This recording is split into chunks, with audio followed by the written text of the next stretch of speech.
सध्या महाकुंभमेळ्यात हरिनाम जयघोष होतोय, पण या मेळ्यातही छत्रपती शिवाजी महाराजांचा मोठा जयघोष झालाय। सोलापूरच्या शिवप्रेमींनी चक्क कुंभमेळ्यात सहभाग घेत शिवाजी महाराज यांच्या जन्मस्थळ शिवनेरीची माती गंगाचरणी अर्पण करून छत्रपती शिवाजी महाराजांचा जयघोष केलाय। जगातील सर्वात मोठा धार्मिक उत्सव अशी ख्याती असलेला महाकुंभ मेळावा उत्तर प्रदेशातील प्रयागराज येथे होतोय। गंगा, यमुना आणि सरस्वती या तीन नद्यांच्या त्रिवेणी संगमावरील हा उत्सव म्हणजेच खऱ्या अर्थाने संस्कृती, श्रद्धा आणि परंपरेचा संगम म्हटला जातो। हिंदू धर्मामध्ये कुंभमेळ्यास अतिशय महत्त्वाचे स्थान आहे। दर 12 वर्षांनी भरणारा हा कुंभोत्सव प्रयागराज, हरिद्वार, नाशिक आणि उज्जैन अशा 4 ठिकाणी भरत असतो। प्राचीन कथेसह ऐतिहासिक कागदपत्रांमध्येही कुंभमेळ्याचा उल्लेख आढळतो। अमृत मंथनाच्या वेळेस अमृताचे काही थेंब ज्या 4 नगरांमध्ये पडले तिथे धार्मिक उत्सव होतो अशी आख्यायिका आहे। 12 कुंभमेळ्याचे चक्र पूर्ण झाल्यानंतर महाकुंभमेळा होतो। त्या अर्थी 144 वर्षांनी होणाऱ्या या कुंभमेळ्यास विशेष महत्त्व असल्याचे दिसून येत आहे।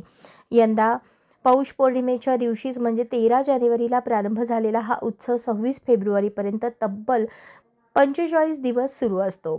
यावर्षी 35 ते 40 कोटी बाबी आणि पर्यटक कुंभमेळ्यास उपस्थित राहिल्यात। त्याचप्रमाणे सोलापुरातील शिवप्रेमी महेश धाराशिवकर हे आपल्या मित्रमंडळींसह प्रयागराज येथल्या कुंभमेळ्यास हजर राहिलेत।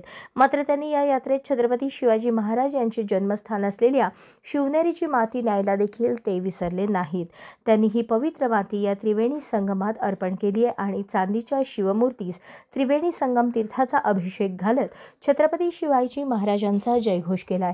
या शिवप्रेमीच्या जयघोषाने कुंभमेळ्यात वेगळाच आनंद संचारलेला पाहायला मिळतोय।